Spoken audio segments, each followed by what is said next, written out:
అంతర్జాతీయ మహిళా దినోత్సవ సందర్భంగా శ్రీమతి సీతక్క గారి అధ్యక్షతన ఇందిరా మహిళా శక్తి కార్యక్రమాన్ని ఏర్పాటు చేసి పరేడ్ గ్రౌండ్లో తెలంగాణ రాష్ట్ర నలుమూలల నుంచి 1,00,000 మంది బిడ్డలను ప్రజాపాలనను ఇందిరమ్మ రాజ్యాన్ని ఆశీర్వదించడానికి రప్పించి మీ అందరి ఆశీర్వాదం మా ప్రభుత్వానికి లభించినందుకు మనస్ఫూర్తిగా మా ఆడబిడ్డలకు అంతర్జాతీయ మహిళా దినోత్సవ శుభాకాంక్షలు తెలియజేస్తున్నా. మా అమ్మలను, మా పెద్దమ్మలను, మా ఆడబిడ్డలను, మా చెల్లెళ్లను చూస్తుంటే రాణి రుద్రమ్మలు, చాకలి ఐలమ్మలు, సమ్మక్క సార్లమ్మలు వేలాదిగా తరలి వచ్చి ఈ పరేడ్ గ్రౌండ్లో తమ శక్తిని ఆడబిడ్డలు ఇందిరమ్మను ఆదర్శంగా తీసుకొని మహిళా శక్తి ముందు ఏ శక్తి సరిపోదు, ఆకాశంలో సగం, అభివృద్ధిలో సగం, అసమానతలను తిప్పికొట్టడంలో ముందుంటామని ఈనాడు 1,00,000 మంది ఆడబిడ్డలు ఇక్కడ వచ్చి తమ శక్తిని ప్రదర్శించినందుకు మనస్ఫూర్తిగా అభినందనలు తెలియజేస్తున్నా. ఈరోజు నాకు సంపూర్ణమైన విశ్వాసం వచ్చింది. దాదాపుగా 15 నెలలలో ఇందిరమ్మ రాజ్యం ఆడబిడ్డలు మార్పు కావాలి, ఇందిరమ్మ రాజ్యం రావాలి అని ఏదైతే నిర్ణయం తీసుకొని ఆశీర్వదించి ప్రజా పాలనను తీసుకొచ్చిండ్రో ఈరోజు కళ్ళ కట్టినట్టుగా మార్పు ఇక్కడ పరేడ్ గ్రౌండ్లో కళ్ళ ముందు కనిపిస్తుంది. 10 సంవత్సరాలు మా ఆడబిడ్డలకు చంద్రగ్రహణం పట్టింది. 10 ఏళ్లలో ఏ రోజు కూడా స్వయం సహాయక సంఘాలు మండల కేంద్రానికి వెళ్ళడానికి కూడా ఏనాడు ప్రభుత్వం అవకాశం కల్పించలే. ఈనాడు మండలాలే కాదు, జిల్లాలే కాదు, ఈరోజు రాష్ట్ర రాజధానిలో ఆడబిడ్డల ఆత్మగౌరవం తలెత్తుకొని నిలబడే విధంగా తమ శక్తిని ప్రదర్శించిందంటే చంద్రగ్రహణం అంతరించిపోయింది. ఈనాడు ఆడబిడ్డలు వెలుగులు చూస్తున్నారు, ఆడబిడ్డలు స్వేచ్ఛను చూస్తున్నారు, ఆడబిడ్డలు సంక్షేమాన్ని చూస్తున్నారు. అన్నిటికంటే ఆడబిడ్డలు ఆత్మగౌరవంతో పరేడ్ గ్రౌండ్లో మాకు ఆత్మగౌరవం ఉంది, మేం నిలబెడతాం, ఈ తెలంగాణ రాష్ట్రాన్ని ముందుకు నడిపిస్తామని ఈ ఆడబిడ్డలు ఇక్కడికి వచ్చి వేలాదిగా ఈరోజు తమ గలం వినిపిస్తున్నారు.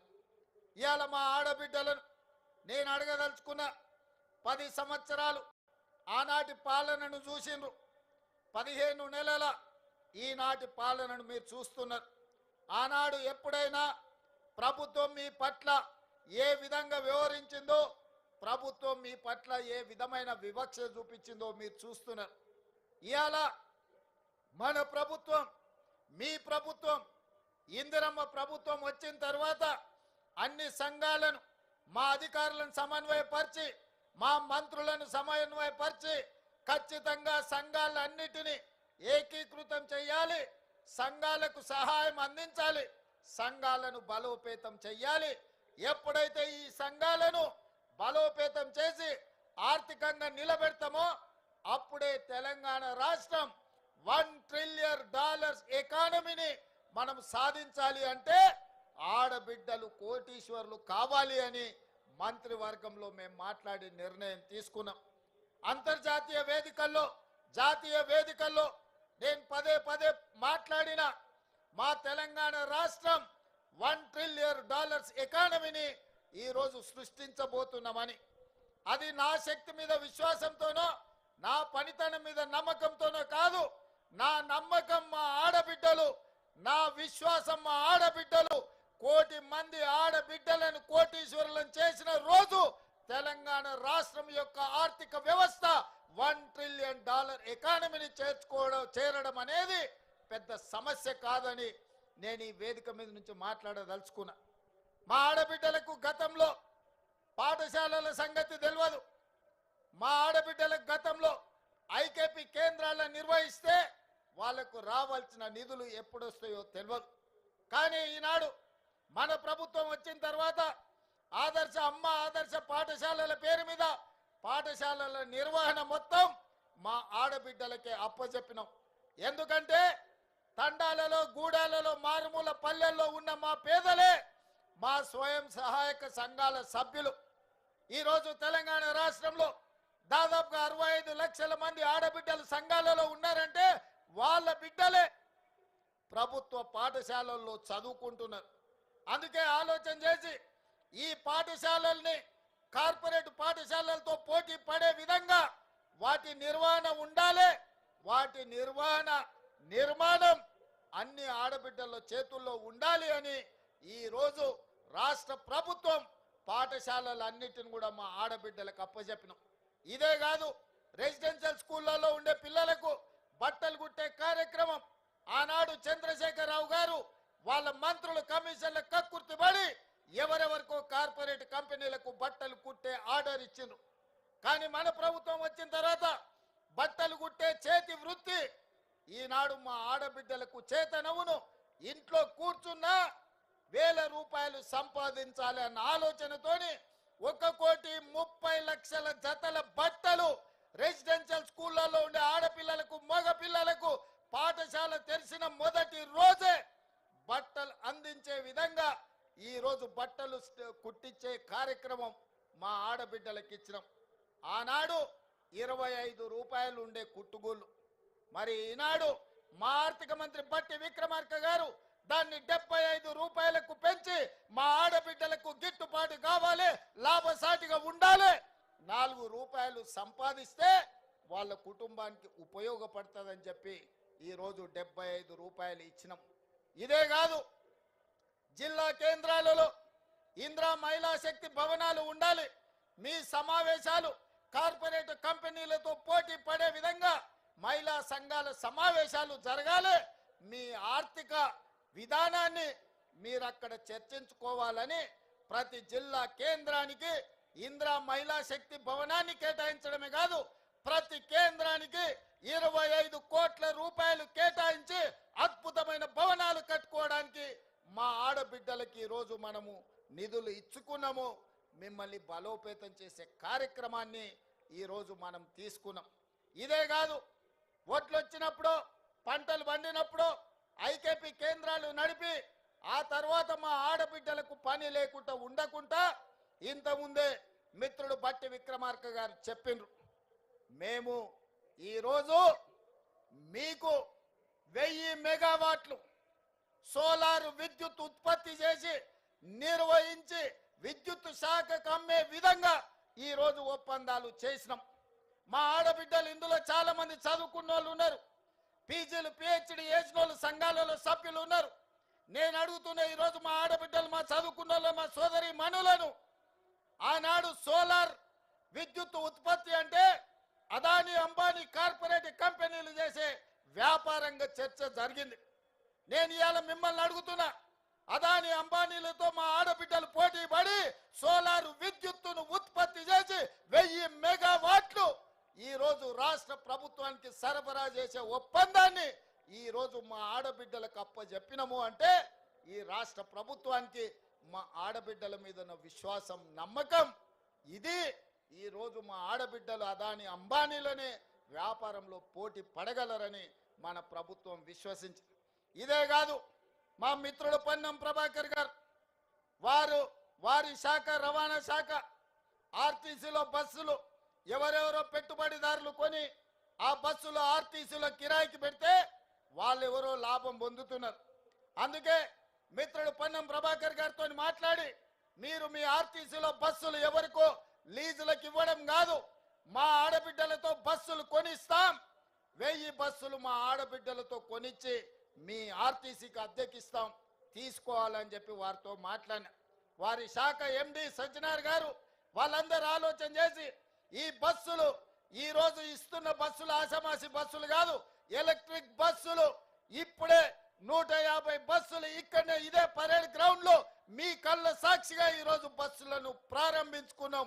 రాబోయే రోజుల్లో 1000 ఎలక్ట్రిక్ బస్సులకు యజమానులు ఇవాళ మా ఆడబిడ్డలు కాబోతున్నారు.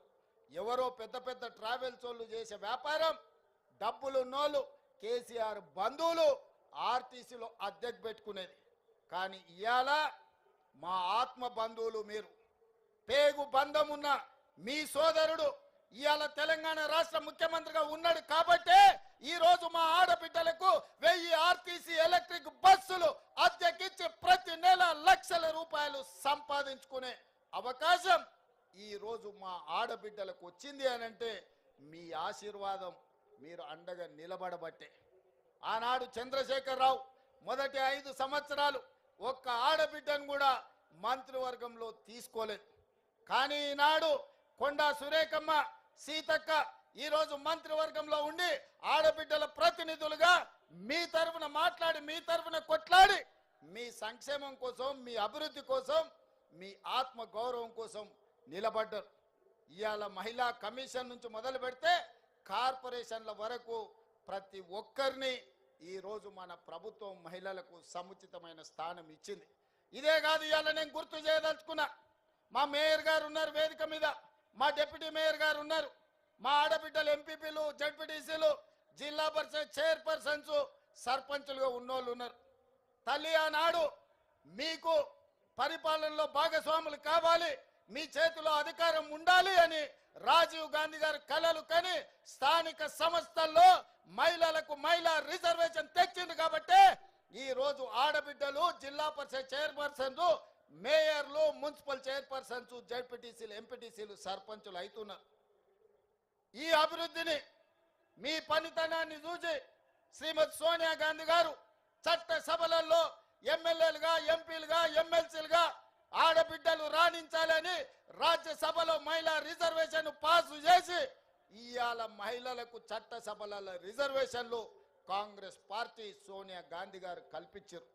ఇక్కడ ఉన్న మా ఆడబిడ్డలందరికీ నా సూచన ఒక్కటే, రాబోయే ఎమ్మెల్యే ఎన్నికల్లో, ఎంపీ ఎన్నికల్లో 33% మహిళలు ఎమ్మెల్యేలు, ఎంపీలు కాబోతున్నారు. మీలో నైపుణ్యం ఉండి నాయకత్వ లక్షణాలు ఉన్న ఆడబిడ్డలకు టికెట్లు ఇచ్చి మిమ్మల్ని ఎమ్మెల్యేలుగా గెలిపించుకునే బాధ్యత, ఎంపీలుగా గెలిపించుకునే బాధ్యత మీ సోదరుడిగా, మీ అన్నగా నేను తీసుకుంటా అని చెప్పి మా ఆడబిడ్డలకు మాట ఇస్తున్నా. మీరు నాయకత్వ లక్షణాలను పెంపొందించుకోండి, సమాజానికి సేవ చేయాలని ఆలోచన పట్టుదలతో ముందుకు రాండి అని చెప్పి ఈరోజు మా ఆడబిడ్డలకు చెప్పదలుచుకున్నా. అందుకే ఇవాళ మీరు ఆలోచన చేయండి. ఆనాడు ఇందిరమ్మ, ఆ తర్వాత ప్రతిభా పాటిల్, ఆ తర్వాత మీరా కుమార్, ఈనాటి వరకు మహిళలకు తెలంగాణ రాష్ట్రం ఇచ్చిన సోనియమ్మ ఆశీర్వాదంతో ఈనాడు ప్రియాంక గాంధీ గారు కూడా చట్టసభలలో ఉన్నారు. మహిళలకు అండగా నిలబడ్డది ఇందిరమ్మ రాజ్యం కాదా? మీరు ఒక్కసారి ఆలోచన చేయండి. అందుకే ఈరోజు ఇందిరమ్మ రాజ్యంలో ఆడబిడ్డల సంక్షేమం, ఆడబిడ్డల అభివృద్ధి ప్రధాన ఎజెండాగా పెట్టుకొని మేము ముందుకు వెళ్తున్నాం. మా మిత్రుడు బట్టి విక్రమార్క గారు చెప్పినట్టు మొదటి సంవత్సరంలోనే 21,000 కోట్ల రూపాయల బ్యాంకు జీరో వడ్డీ రుణాలను మీకు ఇచ్చి మళ్ళీ మీరు ఆత్మగౌరవంతో తలెత్తుకునే విధంగా ఈనాడు కార్యక్రమాలు తీసుకున్నాం. మొన్న సివిల్ సప్లైస్ కార్పొరేషన్ రివ్యూ చేసినాం, అగ్రికల్చర్ డిపార్ట్మెంట్ రివ్యూ చేసినాం. పెద్దలు ఉత్తమ్ కుమార్ రెడ్డి గారు, తుమ్మల నాగేశ్వరరావు గారితో పంట పండించిన పంట ఐకేపీ కేంద్రాలు కొంటున్నాయి. కొన్న వడ్లు మిల్లులకు వెళ్తున్నాయి. మిల్లులో కొన్ని పంది కొక్కులు ఆ వడ్లను మొత్తం మెక్కుతుండ్రు. కట్టవాయ అంటే కట్టరు, పట్టుకోవాయ అంటే దొరకరు. అందుకే ఈ దొంగలను నమ్మదలుచుకోలే. ఈ దొంగలకు గుణపాఠం చెప్పాలి. ఈ ఎలకలకు, పందికొక్కులకు మందు పెట్టాలి అంటే రాబోయే రోజుల్లో ప్రతి మండలంలో మా మహిళా సంఘాలకు రైస్ మిల్లులు పెట్టించే బాధ్యత మా ప్రభుత్వం తీసుకుంటది. మీ సోదరుడు రేవంత్ రెడ్డి తీసుకుంటాడు, మీ రేవంత్ అన్న తీసుకుంటాడు. రైస్ మిల్లులే కాదు, గోడౌన్లు కూడా కట్టించి ఐకేపీ కేంద్రాలలో మీరు కొనుగోలు చేసిన వడ్లను మీ గోడౌన్లలో నిల్వ ఉంచి ఆ వడ్లనే మీరు మిల్లింగ్ చేసి బియ్యం రాష్ట్ర ప్రభుత్వానికి, ఫుడ్ కార్పొరేషన్ ఆఫ్ ఇండియాకి సరఫరా చేసే విధంగా చర్యలు తీసుకోవాలని ఉత్తమ్ కుమార్ రెడ్డి గారితో మాట్లాడినా. ఈ మహిళా దినోత్సవం సందర్భంగా మా ఆడబిడ్డలకు నేను ఒక మాట ఇస్తున్నా, రాబోయే రోజుల్లో మీరు చూసుకోండి, ప్రభుత్వమే స్థలం ఇస్తుంది, ప్రభుత్వమే లోన్లు ఇప్పిస్తుంది, మీరే గోడౌన్లు కట్టండి, మీరే రైస్ మిల్లులు పెట్టండి, మీకు అండగా నిలబడతాం, మిమ్మల్ని వ్యాపారస్తులుగా నిలబెడతాం, మీ కాళ్ళ మీద మీరు నిలబడండి, ఆర్థికంగా నిలదొక్కోండి, ఈ రాష్ట్రాన్ని $1 ట్రిలియన్ ఎకానమీగా మా ఆడబిడ్డల్ని మార్చండి అని చెప్పి నేను ఈ సందర్భంగా అడుగుతున్నా. అందుకే ఈరోజు రాష్ట్ర ప్రభుత్వం 1 కోటి మంది మహిళల్ని కోటీశ్వరులను చేయాలంటే ఈరోజు 65 లక్షల నుంచి 67 లక్షల మంది మహిళలు చేరింది. మరి దీన్ని విస్తరించాలనుకున్నాం, అయితే కొన్ని నిబంధనలు అడ్డం వచ్చినాయి. 18 ఏండ్ల నుంచి 60 ఏండ్ల వరకే ఈరోజు సంఘాలలో సభ్యులుగా చేరడానికి నిబంధన ఉన్నది. అందుకే చీఫ్ సెక్రటరీ గారికి ఆదేశాలు ఇచ్చిన, 18 ఏండ్లను 15 ఏండ్లకు తగ్గించండి, 60 ఏండ్లను 65 ఏండ్లకు పెంచండి, ఆడబిడ్డల్ని సంఘాలలో సభ్యులుగా చేర్చండి, 1 కోటి మంది ఆడబిడ్డలు సభ్యులు కావాలి, వాళ్ళను కోటీశ్వరులను చెయ్యాలి అని ఈరోజు ప్రభుత్వానికి ఆదేశాలు ఇచ్చిన. 10వ తరగతికి వచ్చిన ఆడబిడ్డ ఎంత చైతన్యంతోనూ ఉంటుంది. ఆ చెల్లె ఈరోజు అన్ని చదువుకుంటుంది, అన్ని చూస్తుంది, ప్రపంచం ఏ విధంగా ముందుకెళ్తుందో 10వ తరగతికి వచ్చిన ఆడబిడ్డకు అవగాహన ఉన్నది. అందుకే 15 సంవత్సరాలు నిండిన ప్రతి ఆడబిడ్డను, ప్రతి చెల్లెల్ని సంఘాలలో సభ్యులుగా చేర్చండి. 60 ఏళ్ళు పైబడిన కుటుంబ బాధ్యతను ఆ తల్లి వదలలేదు.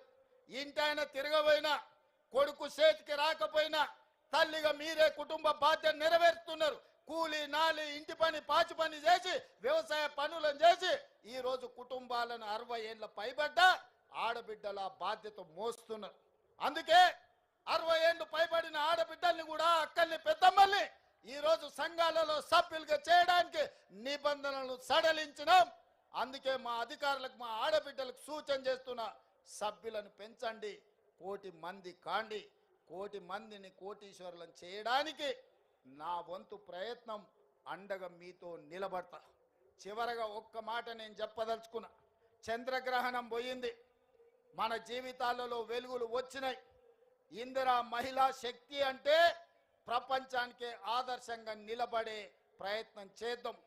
ఆనాడు ఇందిరాగాంధీని అమ్మ అన్నారు మొదటి తరంలో, రెండో తరంలో ఎన్టీఆర్ను అన్న అన్నారు. ఈరోజు నన్ను మీరు రేవంత్ అన్న అంటుండ్రు. నేను మీ కుటుంబంలో సభ్యుణ్ణి, కుటుంబ సభ్యుని అన్న అంటే ఆ కుటుంబం యొక్క బాధ్యత తీసుకోవడం. ఇది బంధానికి, పేగు బంధానికంటే అతీతమైనది. ఈనాడు మా ఆడబిడ్డల ఆశీర్వాదంతో తెలంగాణ రాష్ట్ర ముఖ్యమంత్రిగా ఈరోజు మీ ముందు నిలబడి మాట్లాడుతున్నారంటే ఈ ఆడబిడ్డల ఆశీర్వాదం ఉండబట్టే ఈ రేవంత్ అన్న మీకు తోడుగా ఉంటాడు. ఆనాడు ఇందిరమ్మ శక్తి, ఆ తర్వాత ఎన్టీఆర్ యుక్తి, ఈరోజు మీ రేవంత్ అన్న స్ఫూర్తిగా తీసుకొని తప్పకుండా ఆడబిడ్డల్ని కోటీశ్వరులుగా మార్చి 1 కోటి మందిని అభివృద్ధి పదం వైపు నడిపించి తెలంగాణను $1 ట్రిలియన్ ఎకానమీ చేస్తాం. ఇదే కాదు, హైటెక్ సిటీ పక్కన మీరు చేసే ఉత్పత్తి, హైటెక్ సిటీ పక్కన విప్రో, ఇన్ఫోసిస్ లాంటి దిగ్గజాలైన కంపెనీలు, కార్పొరేట్ కంపెనీలతో పోటీ పడే విధంగా 100 కోట్ల రూపాయల భూమి శిల్పారామం పక్కన 150 షాప్స్ తోని మీకు అందించడం జరిగింది. మీరు నలుమూలల నిర్మల్ పెయింటింగ్స్ కావచ్చు, ఆదిలాబాద్లో గిరిజనుల కళా వృత్తులు కావచ్చు, తెలంగాణ రాష్ట్రం నలుమూలలో వంటలు కావచ్చు, లేకపోతే తిను బండారాలు కావచ్చు, మీరు చేసే ఉత్పత్తులు అంతర్జాతీయ మార్కెట్ కలిగే విధంగా హైటెక్ సిటీ పక్కన మీకు ఇందిరా మహిళా శక్తి ఒక బజార్ను, ఒక మార్కెట్ హబ్ను మీకోసం క్రియేట్ చేసినాం. అక్కడ మీ ఉత్పత్తులను పెట్టండి, కార్పొరేట్ కంపెనీలతో పోటీ పడండి. 100% అన్ని రకాలుగా మేము అండగా ఉంటాం. రాబోయే రోజుల్లో మీరు ఉత్పత్తి చేసే అమ్మే వస్తువులకు ఏవైనా పన్నులు ఉంటే ఆ పన్నులను కూడా మా బట్టి విక్రమార్క గారితో మాట్లాడి ఆ పన్నుల నుంచి కూడా మీకు మినహాయింపుని ఇవ్వడానికి కుల వృత్తులు, చేతి వృత్తులతో మీరు చేసే ఉత్పత్తులను ప్రతి రూపాయి మీకు వచ్చే విధంగా మీరు మెటీరియల్ కొనుక్కోవాలి అంటే ఆ మెటీరియల్కి అవసరమైన లోన్లను కూడా మా బట్టి విక్రమార్క గారితో మీకు ఇప్పించి బైబ్యాక్ గ్యారంటీ ఇచ్చే విధంగా ఈ రోజు తీర్చిదిద్దుతాం. అదే విధంగా రెసిడెన్షియల్ స్కూల్స్ రెసిడెన్షియల్ కాలేజీలో ఆడబిడ్డలు చదువుకుంటున్నారు, వాళ్ళకి ప్రోటీన్ ఫుడ్ లేదు. మీరు ఉత్పత్తి చేసిన ఏ మండలంలో ఆ మండలంలో హాస్టళ్ళకి సరఫరా చేసే విధంగా మీ పిల్లలకు మంచి భోజనం మంచి ఉత్పత్తులు అందించే విధంగా భవిష్యత్తులో నిర్ణయం తీసుకోబోతున్నాం. వాటి మీద కూడా చీఫ్ సెక్రటరీ గారికి సూచన చేస్తున్నా, అదే విధంగా సెట్ సిఓ గారికి సూచన చేస్తున్నా. మీరు సమీక్షించి మీరు విధానం తయారు చేసి నా దగ్గరికి తీసుకురండి, వాటన్నిటికి కూడా అనుమతిస్తా. మరి ఈరోజు ఇంత ఆలస్యమైన ఇంత చీకటైన మారుమూల ప్రాంతాల నుంచి వచ్చిన మా ఆడబిడ్డలు ఇంత ఓపికగా కూర్చొని ఈ ఆలోచనలు పంచుకొని సంఘాలను ముందుకు తీసుకెళ్ళండి, సమావేశాలు పెట్టండి, మీ స్వేచ్ఛను ఉపయోగించుకోండి, మీరు స్వయం సాధారికతను సాధించండి, ఈ తెలంగాణ రాష్ట్రాన్ని అభివృద్ధి పదం వైపు నడిపించండి. అన్ని రకాలుగా మీకు అండగా ఉండే బాధ్యత నాది. ఇవాళ బీఆర్ఎస్ వాళ్ళు ఏడుస్తున్నారు. శ్రీశైలం లెఫ్ట్ బ్యాంక్ టన్నెల్ కూలితే జనాలు చచ్చిపోతే వాళ్ళు సంతోషంతో డ్యాన్స్ చేస్తున్నారు. ఏనైనా రోడ్డు మీద యాక్సిడెంట్ జరిగి ఎవరైనా చచ్చిపోతే వాళ్ళు సంతోషపడుతున్నారు. ఏనైనా పంట ఎండిపోతే వాళ్ళు సంతోషపడి గంతులు వేస్తున్నారు. ఇంత పైశాచిక ఆనందం ఎక్కడన్నా ఉంటుందా? ఏందయ్య వాళ్ళ ఆలోచన? టన్నెల్ కూలితే రేవంత్ రెడ్డిని తిట్టొచ్చు, రోడ్డు మీద ప్రమాదం అయితే రేవంత్ రెడ్డిని తిట్టొచ్చు, కాళేశ్వరం కూలిపోతే రేవంత్ రెడ్డిని తిట్టొచ్చు, ఎండకు పంటలు ఎండిపోతే రేవంత్ రెడ్డిని తిట్టొచ్చు. నన్ను తిట్టడం కోసం మీ పైశాచిక ఆనందం మంచిదా అని బీఆర్ఎస్ వాళ్ళు నేను అడుగుతున్నా. 10 ఏళ్ళు ఏల్తిరి దోసుకుంటురి, 10 నెలలు కూడా కాలేదు, అప్పుడే ఈ ఏడుపులు పెడబొబ్బలేంది? ప్రజలు చచ్చిపోతుంటే బాధతో ప్రభుత్వానికి అండగా నిలబడాలి. ప్రజలకు ఏదైనా కష్టం వచ్చినప్పుడు మనందరం కలిసికట్టుగా ఆదుకోవడానికి ఆలోచన చేయాలి. ప్రజా సమస్యల్ని 10 ఏళ్ల పరిపాలన అనుభవం ఉన్న మీరు మాకు సూచన చేయాలి. ఈరోజు నీళ్ళ సమస్య వచ్చినా, కరెంటు సమస్య వచ్చినా, ప్రాజెక్టుల ప్రమాదం వచ్చినా మీ అనుభవాన్ని ఉపయోగించి ప్రభుత్వానికి సూచన చేయాలి తప్ప మీ పైశాచిక ఆనందం తెలంగాణ రాష్ట్రానికి మంచిది కాదు. పైశాచిక ఆనందం పొందినోడు ఎవడు బాగుపడ్డోడు ఎప్పుడు చరిత్రలో చూడలే. పురాణాల నుంచి నిన్న మొన్నటి ఎన్నికల వరకు ఈ పైశాచిక ఆనందం ఉన్నోళ్ళు బాగుపడ్డది సంగతే లేదు. అందుకే మీ ఏడుపు ఆపండి, అభివృద్ధిలో భాగస్వాములు కాండి. ఈరోజు జరుగుతున్న కులగణనలో మీ పేర్లు నమోదు చేసుకోండి. మా ఆడబిడ్డలు చేసే అభివృద్ధిలో కూడా మీరు భాగస్వాములు కావాలి. మా ఆడబిడ్డలు పట్టుదలతోని ముందుకు వచ్చిండ్రు. ఆడబిడ్డలకు అండగా నిలబడే బాధ్యత ఈ ప్రభుత్వం తీసుకుంటుంది. 1 కోటి మందిని కోటీశ్వరులను చేసే వరకు ఈ ప్రభుత్వం విశ్రమించదు. ఆడబిడ్డలారా, అక్కలారా, పెద్దమ్మలారా, చెల్లెల్లారా, మిమ్మల్ని అడుగుతున్నా, 1 కోటి మందిని కోటీశ్వరులను చేద్దామా? చేద్దామా? చేద్దామా? 1 కోటి మందిని కోటీశ్వరులను చేద్దామా? చేద్దామన్న వాళ్ళందరూ చేయి పైకి ఎత్తండి, వెనకాల ఉన్న వాళ్ళు కూడా ఎత్తండి, అందరు ఎత్తండి. జై హింద్.